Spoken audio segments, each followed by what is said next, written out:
Exercise number 7.8, question number 7. Two dice are thrown twice. What is the probability that the sum of dots shown in the first throw is 7 and that of the second throw is 11? Statement का मतलब है कि आपने दो dice दो दफ़ा throw किए हैं, दो डाइस हैं और उसको आपने दो दफ़ा थ्रो किया. What is the probability that the sum of dots shown in the first throw is 7? कि पहली थ्रो में आपके पास जो दो डाइस हैं उनका सम क्या निकलेगा 7 और दूसरी दफ़ा जब आप थ्रो करेंगे तो उन दोनों डाइस का सम क्या निकलेगा 11.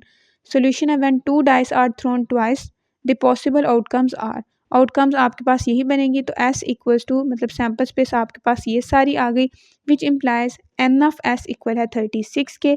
Late A equals to event sum of dot is 7. A वो इवेंट है कि आप इन डॉट्स का सम लें तो आपके पास आंसर 7 आए विच इज़ इक्वल टू. अब ये इनमें से सारे इवेंट में से वो इवेंट देखें जिनका सम 7 होगा तो आपके पास आएगा 1,6, 2,5, 3,4, 4,3, 5,2 और 6,1 विच इम्प्लाइज इन सब की तादाद कितनी है n of A equals to 6. ये टोटल आपके पास इवेंट 6 इवेंट है इसलिए आपने लिखा 6.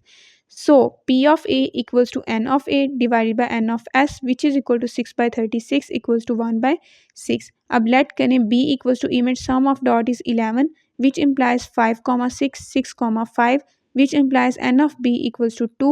So p of b equals to n of b divided by n of s equals to 2/36 which is equal to 1/18.